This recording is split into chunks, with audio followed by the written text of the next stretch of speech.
You're listening to The Pivot Point, where we unpack the defining moments that shift careers and lives. I'm your host, Laura Dionisio, founder of Lead Intact, and my mission is to spotlight the raw, real stories behind career pivots, the fears, the hopes, the messy middles, and the bold decisions that follow.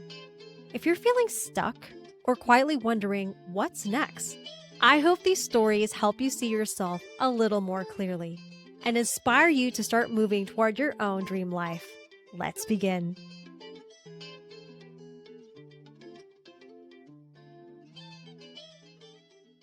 Welcome, Dana, to The Pivot Point. I'm so happy to have you here. How are you doing? I'm great, thank you. How are you doing? I'm excited to be here.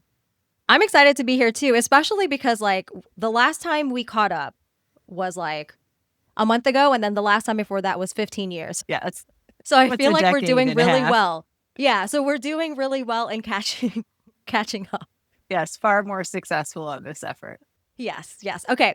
So for those who don't know Dana, I'm about to show off with her amazing bio. Okay, you ready, Dana? All right. Dana Wildebore is one of the first 5 women in history to squat over 700 fucking pounds. That is not a typo. True.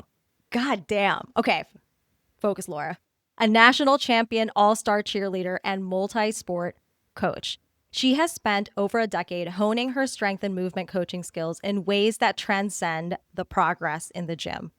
Dana combines over 20 years of corporate marketing experience with her passion for strength training to help high-achieving corporate leaders release anxiety and microdose healthy habits. Her personal strength career was cut short after 5 abdominal surgeries between 2017 and 2019, including a stage 2 kidney cancer diagnosis that left her with only 1 kidney. Now 6 years in remission, she is dedicated to helping others transform their lives through the principles of strength training. Thank you so much for being here, Dana. There's so much in here. First of all, 700 pounds. Yeah, that's Holy not, shit. you're right, that's not a typo. It's not a typo. It was a goal, though. It was a goal. The goal was actually to have the heaviest squat of any woman in the world one time in my life, regardless of weight class or equipment. And this was the year 2016 was the year that happened with a 705 pound. Damn. And You know what? Honestly, before we caught up a month ago, because we chatted here and there, we saw each other on Instagram, but totally. I knew about the abdominal surgeries and the stage 2 kidney cancer. And can you walk us through what your life was like? You're kicking ass, 700 fucking pound squat, not a typo, probably amazing, doing amazing in your corporate career. And then what? Walk us through what that journey was like. Let's start there. Yeah. Okay. So the year was 2016. Now, I guess actually that's a really good place to start, because what ended up happening is I did that squat. I achieved that goal. And then, as with most things, when you dedicate so much time and energy, you get to the other side of it and you're, now what? And at that time, I was not working full time, though I was still contracting with the venture firms and the community-driven, mission-driven organizations that I typically work with. But I was just taking a break to figure out, did I really want to get to that next level? Because my actual goal was 800. Mm-hmm. When I started lifting again, I actually ended up, my boyfriend at the time, he's now my husband, but I was pregnant and I didn't know it. And that turned out to be a big pregnancy. And that was the first surgery that set off a stage of things. And that was in July of 2017. So 7-8 months after I achieved that goal, the universe was like, yeah, you're not ready to go back and do all that heavy lifting yet. But what was really interesting was before I knew I was pregnant, I was contracting with a consumer packaged goods startup accelerator in Austin, Texas, helping to launch these cool startup CPG brands. So a beef jerky company and a lemonade company and this cashew company that I just saw in the airport. That was so cool. Anyway, I digress. And so through that, I was connected with another opportunity to bring another startup accelerator for mission-driven tech companies. And then I got that job. And then I found out that I was pregnant, and it was an ectopic pregnancy. And then I had that surgery, and then I started the job, and I kicked off with the best insurance possible. And then that's when all my health stuff really started. So after the ectopic pregnancy in July, October, I ended up with a small umbilical hernia. And then I had that fixed in November. And then I was like, okay, but my hernia is still there. They actually fixed a different hernia, probably something that had been there from all the lifting prior. So they fixed this other hernia. And then I was like, okay, cool. I'm healthy. I'm good to go. I feel good. And then I was like, I don't know, 4 or 5 months later, I just started getting weird abdominal cramps. And I was thinking to myself, oh, it's because I have these two like layered meshes in my abdomen and I'm starting to lift again just for fun. I was going to do this other powerlifting.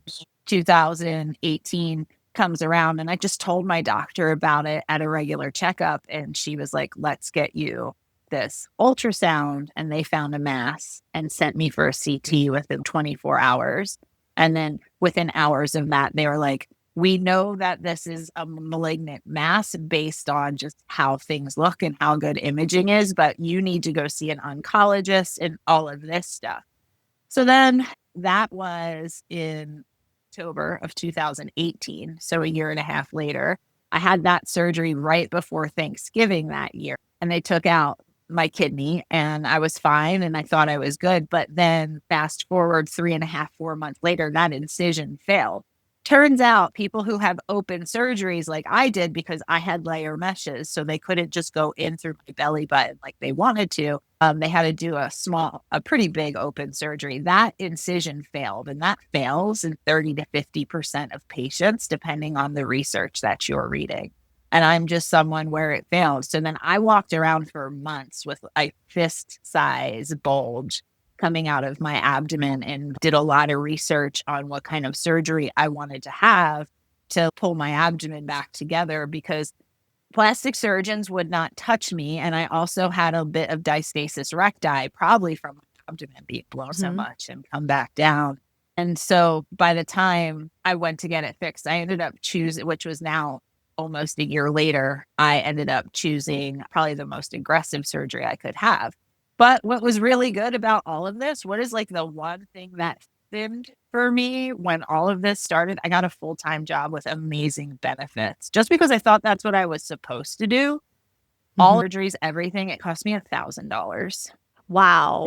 Isn't that crazy? And so like when I think about how that could have played out if I didn't take that job and I really focused on lifting and not taking that job at that moment, like I would be saddled with hundreds of thousands of dollars worth of debt right now. So it was the right choice at the right time. But my life went from being totally focused on being and being one of the strongest women in the world to just being like, I'm going to work so that I can survive whatever is happening right now.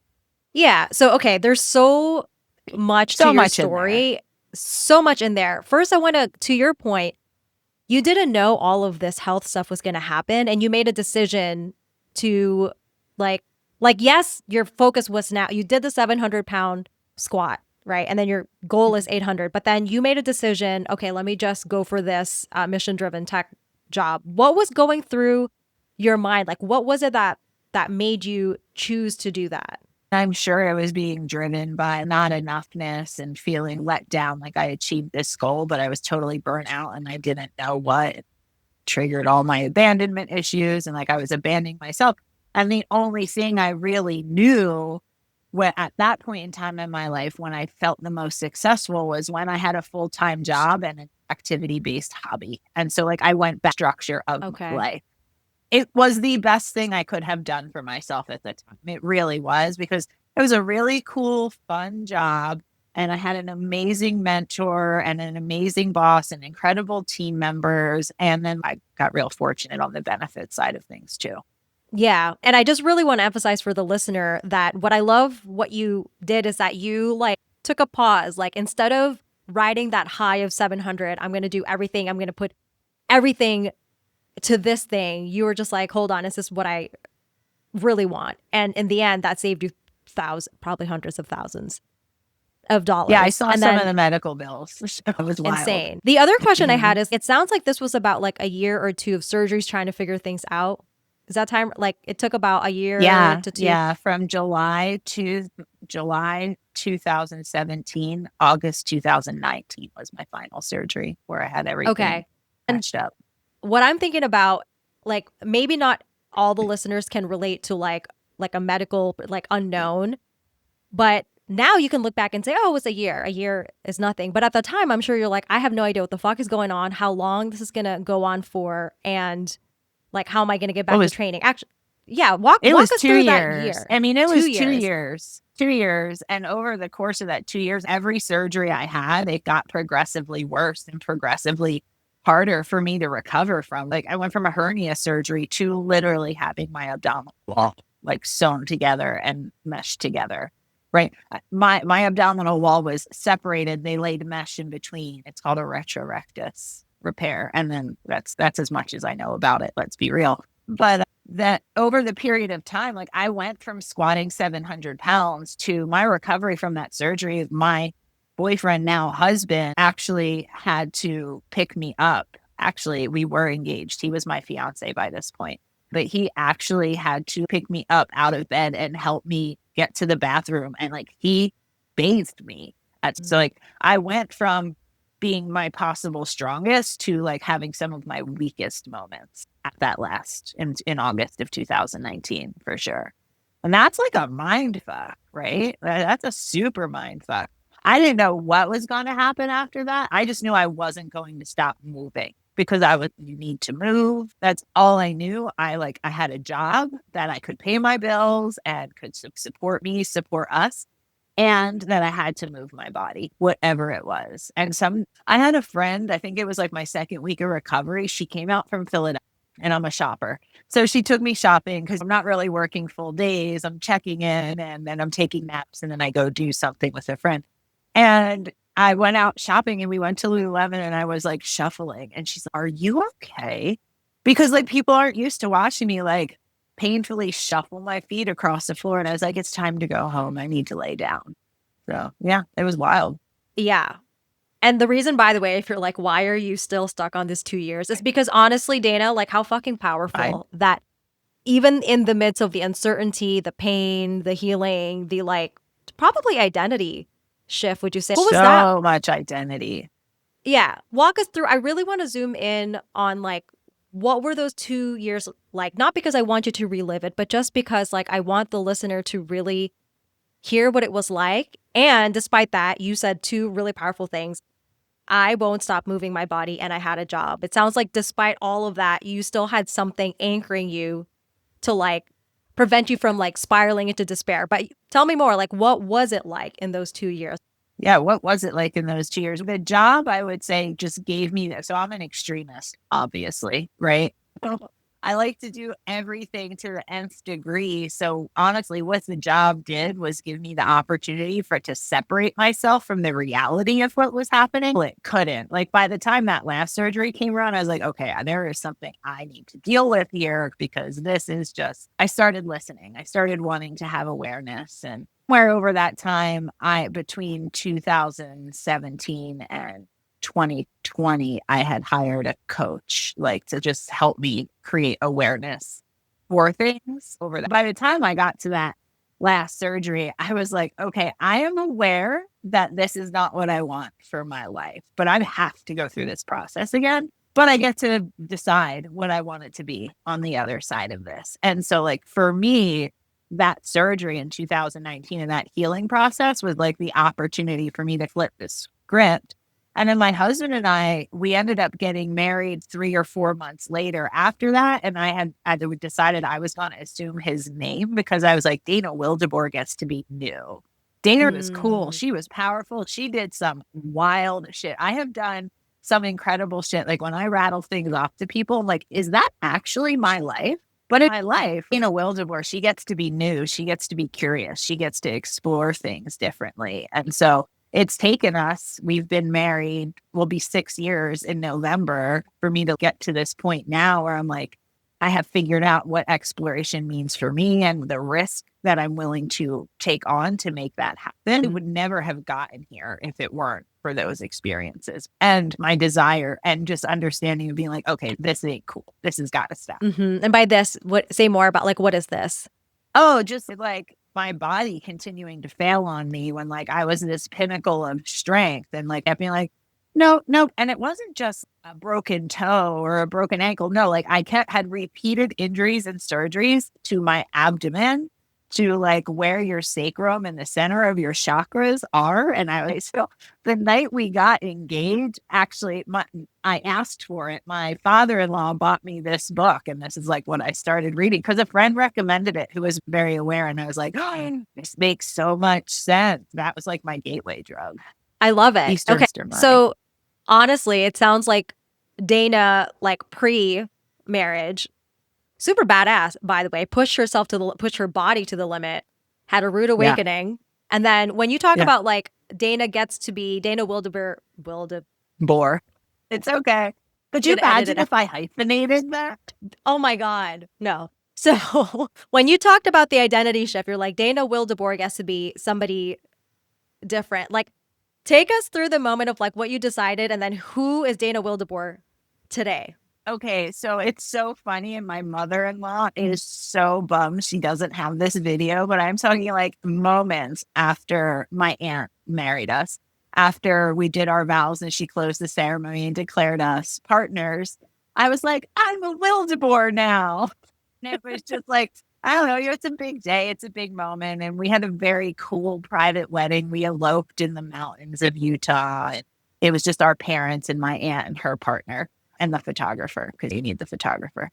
And so it was just really cool. And it was like enlightening. And Dana Wildebore very much still exists. She will always be the foundation for which this next chapter is built on. But Dana Wildebore is just like, okay, I said that Dana Wildebore thing again. So like, why am I actually saying that thing? What is this triggering for me? Like, and I'm getting curious about myself and my responses. And obviously, I've been working on this for 5 to 8 years now. So I'm getting much better and understanding the integration and being able to give myself that pause before I respond.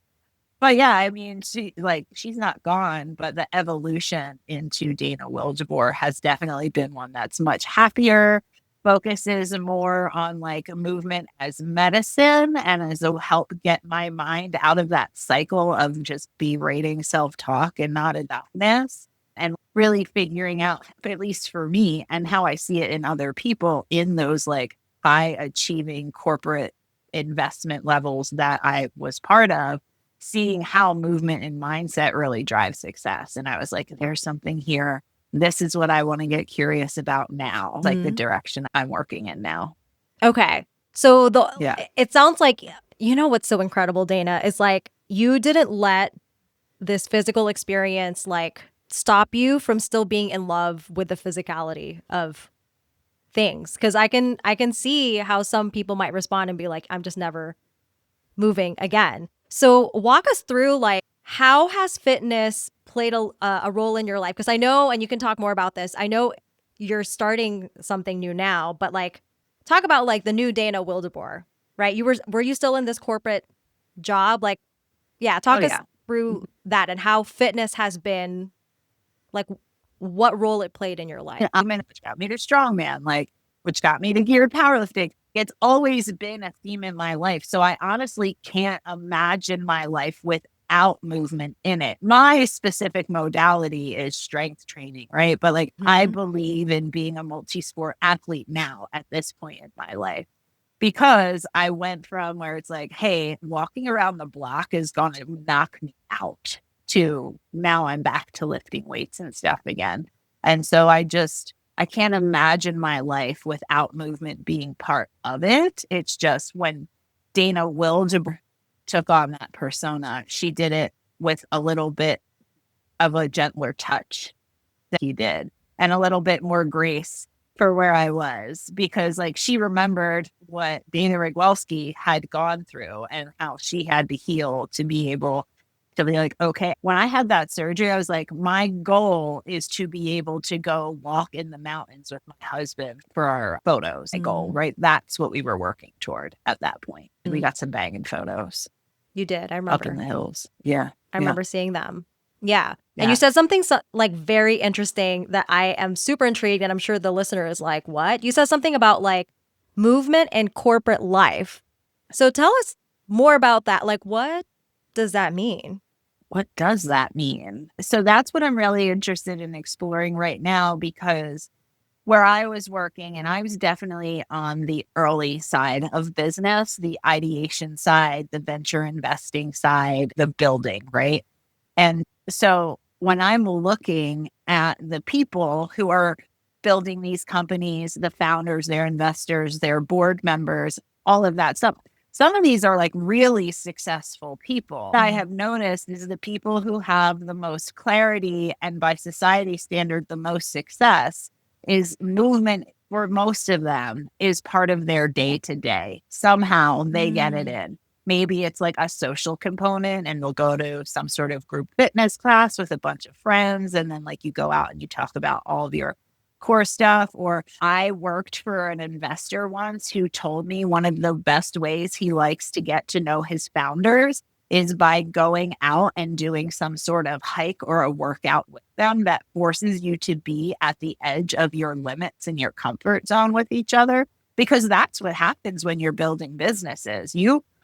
If you want a lesson in personal development, build a business, launch something. And it's just really interesting to see how the majority of these individuals are using movement at the highest level, whether it's just they want to be active and have this as part of their life, or they do something disciplined, like or powerlifting or bodybuilding. That exists in these early levels of business. But I also noticed when I was working at different marketing agencies that this didn't exist in the large corporate institutions, the people who are more like cogs in the machine. And my big question is, man, what if we could just get movement to be part of your day? And not what you think movement should be. Let's just like baseline this, like 5 to 10 minutes of body weight movement a day. How different would that make your day feel? I'm actually running a challenge right now on that premise with most people. A few of them are recently retired and some of them are in more these corporate environments. And they're like, the number one thing I keep hearing is, I can't believe how much more energy I have just by making like the average workout's probably 8 minutes. 8 minutes a day is all this is taking. And they're like, oh, and this is not where I expected to land, working with a bunch of midlife, mid-career, soon to be or recently retired individuals. But think about it. These are people who have ignored this part of their humanity for their entire life. You're 40 years into a career and you're like, oh, now what am I supposed to do? I feel old and frail.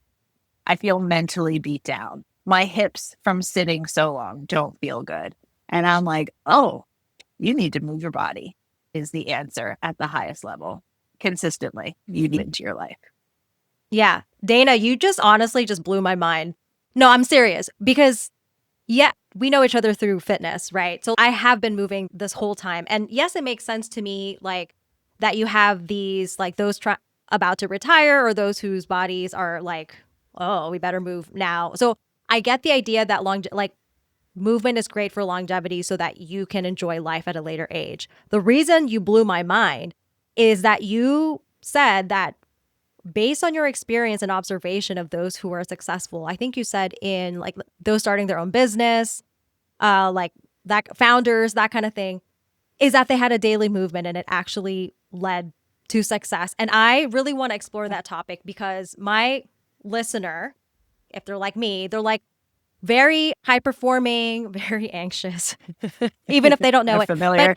But, yeah. And you get it. And sometimes we think that like the first thing to go is what? Sleep, food, and exercise. Is clean. So this Sleep is why is you're clean. blowing my mind. You're like, what do you mean movement leads to success? Because I'm thinking of, I don't know if this is like a narrative passed down or we just made this up. Probably not. It's probably a cultural thing. But we think that like exercise is like a novelty. It's like let me get all my stuff done on the to-do list and then I'm going to move. Yeah. So I would love for you to talk more about like what you've seen, like in case listeners are like, well, I don't believe you. Like, talk us through like literally like what you've seen, what you've experienced in terms of like these very successful founders and realizing the pattern is that they had daily movement versus some that you've seen and you're like, they weren't moving. I'm sure it's more to it than that. But like, Oh, yeah. There's so much more to that. But think about what happens when so you're an athlete, you're preparing to go to a meet. There is a mindset you have to establish for yourself. But probably the foundation of this mindset is discipline, right? And no matter what level you're competing at, there's some level of discipline there. So my theory, and I'm getting ready to do a study about this actually in early 2026 as well, is my theory is that by making movement a part of your day, you are actually exercising some of the foundational values that the most successful people have, including what did I just say? I just used the word and now it just escaped me. Discipline. Thank you. you're Including saying the thank you, but I didn't discipline. say anything. I know. We got there. I looked at you. Your eyes told me. Sorry, I interrupted. Discipline. Discipline is what I was saying. And discipline is really just the art of showing up. It's the art of being there no matter what you can do. And then that is what builds the muscle of consistency to show up no matter how hard it gets, like consistency over everything. Work towards optimizing whatever it is that's in front of you. What processes, what systems can I put in place so that I'm not carrying the mental load of feeling like I have all these tensions put together? And then your R is about like your recovery. And this is where you like digest everything you've learned and you bring about resilience, and then E's about your energy. So like I've created this score platform. You may have heard me go through the acronym there, but it's about your energy and it's about your resources and about allocating the resources. And by the time my clients get to that point, it's about prioritizing. It's about finding out what's most important for them and making it happen. I was supposed to have really heavy squats yesterday, but I didn't have time for a 2-hour workout. And I definitely didn't have the energy to try to squeeze all that into the time that I did have. So I was like, I'm just going to back off my weight and I'm going to make sure this move smooth as butter. And then I'm not going to feel like crap tomorrow. And I don't have to worry about under eating because I overtrained or whatever else. And I'm just been familiar. able to knock. Yeah, you know the life. And so that's what I've just realized is like this really can be built into a framework for people to help them achieve any goal. And one of the things I learned about movement is that it helps keep your energy in motion. And energy and motion are just emotions. And once I realized that when I moved, I had better control over my emotions, I was like, oh, Quote this is a unquote. game changer. Yeah, quote unquote. Well, I had awareness for them. So it helped me create that awareness. It also helped me realize that if I was going to the gym at 5 a.m. and taking care of myself before anybody else could interrupt that pattern, I was setting myself up with a win for the day. Oh, I like that. Yeah. And I like what you Yeah. said about movement. First of all, your framework, which I am going to ask you, I was taking notes, but I am going to ask you to go through again. I love that. And I love the idea of that, seeing movement as not just that's like a nice to have or whatnot, but that like it's actually a foundation of like discipline. You can get your wins. And the part about emotions is true. It's like us highly analytical people think we don't have emotions when in fact it's like driving, like that burning desire to like always get everything done on the to-do list. That's an emotion driving that. And what I love. And how good does it feel when you check it off? It's like that endorphin rush, right? Yes, those are your emotions moving in a positive way. So you want to keep doing whatever. But honestly, like that whatever causes a lot of stress because then you're not checking things off fast enough, or people can't move at the same speed you are. And then anxiety. And I just have to do it all myself. And honestly, my solution, it's something for everyone, but part of my solution was like, if I go move my body and I do something hard at the beginning of the day before anybody else gets to interrupt me, I've already won the day for myself. So now I can go do everything else. I love that. I love that. And to your point about like, that never ending list of things to do, or like someone, you're going to have to pick it up, etc. What I have found is like sometimes I will just move my body to have a delay. And then sometimes by the time I get back, it's already solved. So that's the other Yeah. thing. It's like, let's just pause and reassess. Like you said, what is actually a priority? Like, is this thing that my brain is telling me that I suck if I don't finish this thing, is that even like true? Yeah, but not. until you start showing up for yourself and still you start building that clarity and that consistency, it's just hard. Yeah. It's just hard. You're just muddling through the muck, right? Yeah, and you don't even realize it. Okay, so Dana, I am thinking that like the listener like me is like, oh my God, movement equals success. Beautiful. But here's some things that I can imagine they might be saying. I'm so busy right now. I don't have money for membership. I don't know how to start. I'm in the middle of trying to find a job, and shouldn't I be sending out 10 resumes a day? Like, I don't have time to go 2 hours at a gym. Like, what would you say to the listener who's just, I hear you, I hear the importance, and I can't do it? I like to spend that amount of time in the gym. But if you don't like to spend that amount of time in the gym, you don't have to. It's what works for you and building the habit that is sustainable for you. So when I start working with a new client who's I don't know that I can do this, and I'm like, 5 minutes, go that is the most effective thing you can do in this free movement challenge I'm doing. Every 6th day, they go do a 10-minute walk. And I'm like, nope, that's it. That's it. That's the whole homework. You don't even need to break a sweat. Did you know that your liver does 500 jobs, and the best way to support your liver is to get direct sunlight? Come on. Shit, We're really? killing literally 500 birds with one stone right now. I had no idea. Yeah. I'm going to be out there walking like this, trying to expose my liver to the sun.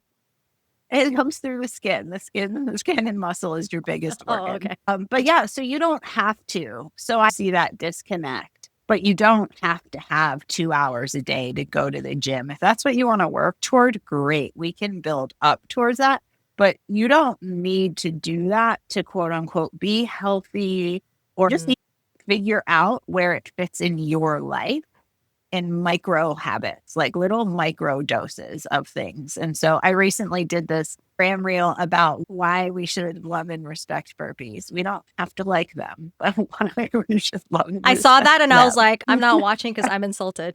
I feel attacked. I felt attacked when I was like, okay, fine, I'll concede. Burpees can have their moment.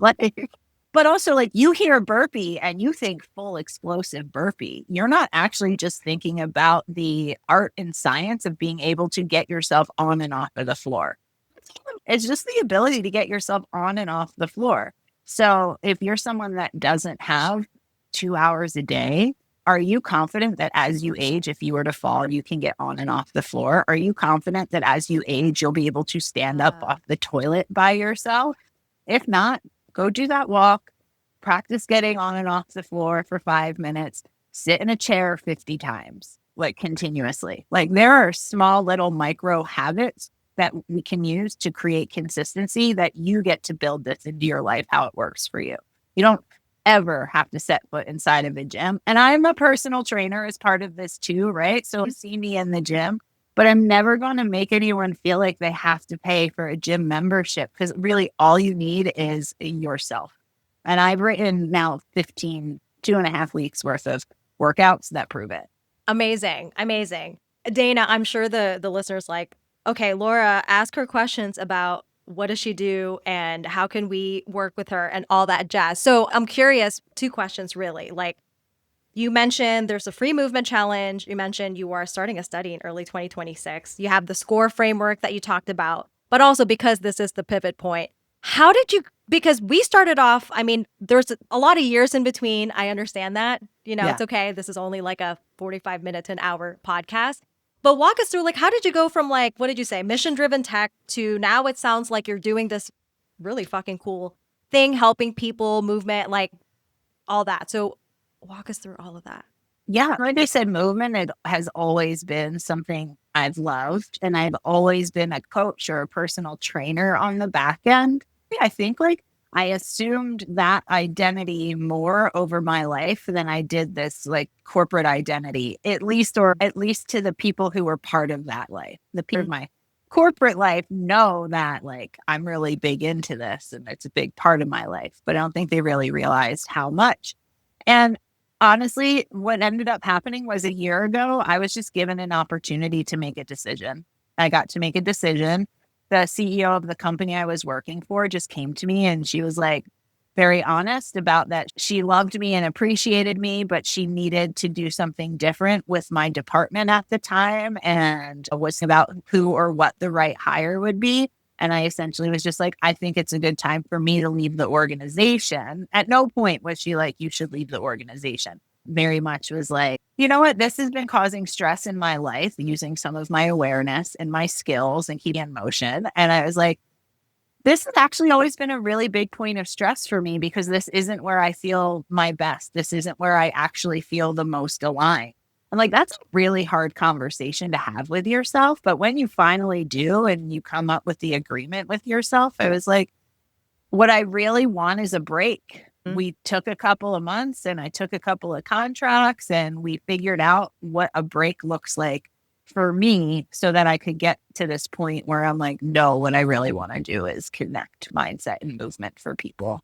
Okay. And was that pretty much, first of all, I love that you said, once I came to an agreement with self, that's such a beautiful way of saying I made a decision because you're saying, no, I'm all in. Because at this point, you have been, I don't know how many years in corporate, 18, 20? Oh, 20. Yeah, 20 Yeah. plus. Yeah. So 20 and then break, and then I'm going to start my own thing. Were there any hesitations or narratives or anything that you had to walk through, or were you Oh just my like, no, this gosh. totally makes sense? Yeah. It totally makes sense for me as a person, but that doesn't negate the fact that I'm going to hit the same roadblocks that everybody else does, that I'm going to need it to invest in mentorship to help me get there. Because sure, I could help anybody launch a business. But when I said, if you want a lesson in personal development, launch a business, woo, I'm not kidding. And especially coming off of this burnout cycle where I wanted this break. Like the last thing I want to do is jump back into a massive to-do list. So for me, I'm much more taking the feminine approach and thinking about what do I really want to say and how is that going to attract the people I really want to work with versus being like, I just need to be in the DMs, talking to all these people, building all these relationships. And I understand a lot, like that's a privileged position to be in that my husband and I have built for ourselves. And I'm really grateful for that opportunity. But for most people, it's just once you commit, the universe delivers, right? And once you can articulate with specificity what you want, your brain is going to find a way to get you there. But until you get to those points and those decisions are made and you're committed and you're able to articulate like that, continue to be stressful and muddy. And then that's when people go back to what they know. So how did you, because you're right, there is a point, no matter what we choose to do, and I'm not telling the listener, I'm not saying go leave your job because Dana and I decided to, No. but whatever that big decision No. is, when you start something new, there is a point, there's like a, yes, this is amazing, agreement with self, and then you start doing the thing. And then even though you might know that the universe will deliver, you still feel scared. And then there's another choice you have to make, keep going or go backwards to what you know. So like, what was that point for you? And how did you manage to say, no, I'm going to keep going. I'm not going to go back to what I know. Yeah, as for most people, like stability is one of my core values. So I was like, what is the MVP for my life and what are required to achieve that? And I'm just making sure those core needs are met. And as long as I can continue to meet those core needs, then we're in a good place. There was a lot of planning that went into that. I've tried to do this like 3 other times, and every other time I tried to do it, I was proactively resigning and my manager or boss or CEO or whatever at the time was like, no, let me give you a sabbatical or just give you this big promotion. And this time the story was flipped. I was being given the option to make the decision of what I wanted, right? In my role as a corporate person and as a corporate marketer. And I was like, I'm going to choose the different thing this time because I've never done that before. Okay. I'm really curious though. So like you tried to do this 3 other times and 3 times it sounded like you did make the decision, I'm going to do the thing. What made this one different? I don't think the other times, I don't think it was I'm going to do the thing. I think it was like I'm just going to take a undefined break. the other times. This time Ah, I was like, I'm going to make the switch and I'm going to actually do this and I'm going to figure this out. And I got the certification and the insurances and just went through the process of building a business to get momentum going while I was transitioning and taking my downtime and all that stuff. that makes a lot of sense. It sounds like the other times, looking back, you could have made that choice, but this is the first time that you actually actively made that choice and then took the break and then really did the thing. Mm-hmm. Okay. Yeah, That makes sense. totally. It sounds like, honestly, the thing you said, agreement with self, is like step one. Yes. Yeah. Yeah, in anything you do. And we go through life so just compelled by what we've been taught. And those really, and for some people, it works. Ever sat right for me. It just took me like 40 years to figure it out. You and me, Dana.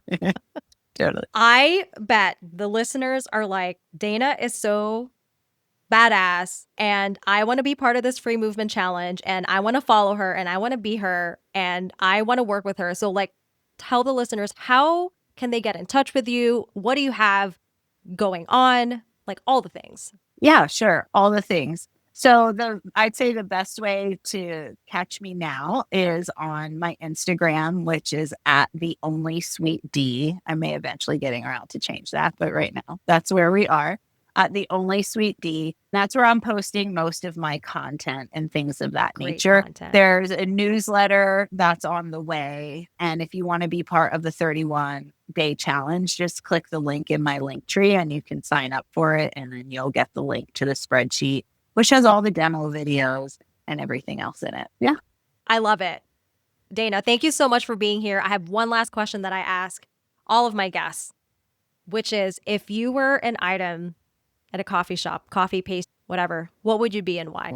I'm a deep thinker, dude. I don't know. I'm probably exactly what I order, a grande almond milk latte, because I'm stable and dependable, but you can like add different syrups or sweetnesses or spices and really create something that you want in the moment. I love that.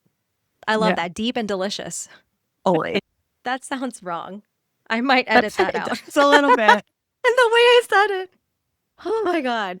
Okay. Dana, thank you so much for being here. I'm going to leave all your info down in the show notes. You have to follow her, listener. She's amazing. And with that, remember to proceed. Where's my mug? Remember to proceed as if success is inevitable because it is. All right. So I'm going to end recording. That's for my editor. I'm going to keep rolling so we have content if we want to. I might just send you this raw footage. Yeah, I'll send you a link to this raw footage. Yeah. Yeah. I like how none of this had to do with burnout. None of it had anything to do with burnout, right? Yeah. Because, and I had a feeling it wouldn't because that burnout topic that we had was relevant at the time that we were feeling it. And so that's why I don't like to pre-plan these things because you really did blow my mind. I never thought of movement as leading to success, but like everything you said makes sense. Yeah. Mm-hmm. In order for me to go to the gym every day, that means I have discipline, I have focus, I have intention.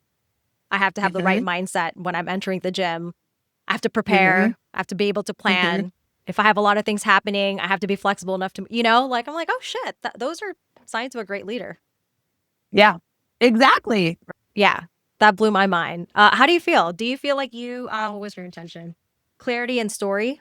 Do you feel like you have more clarity and story? Probably not, but that's fine. Whatever. What were you looking for with clarity and story? Like how to tell your story? What is the succinct way to say it and hit the key points and stuff like that? Yeah.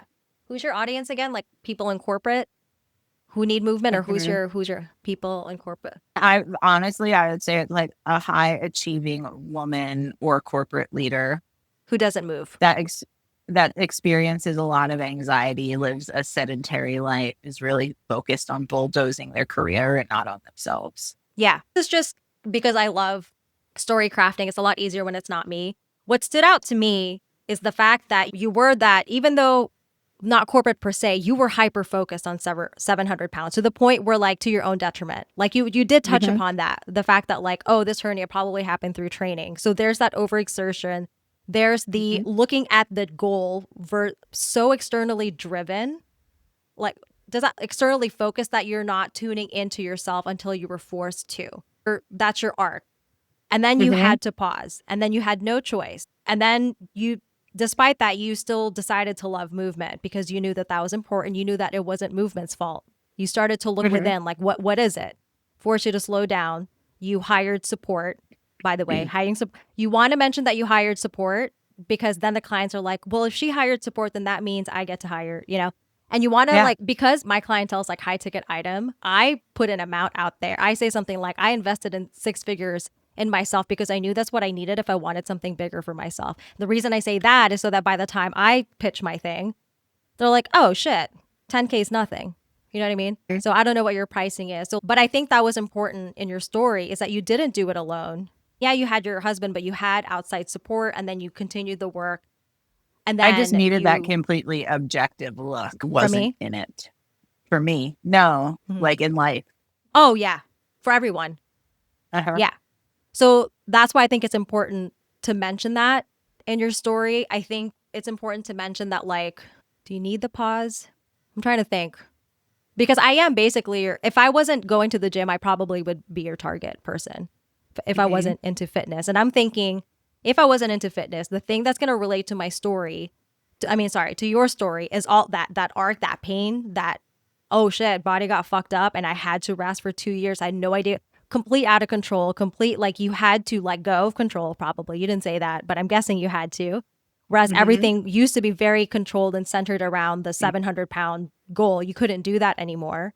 You had to do an identity shift. You literally said that. I think that's important too, the identity shift part, because as a high performing person, I'd be like, what's wrong with my identity? It's fine. But then you can say my old identity led me to my body to break down.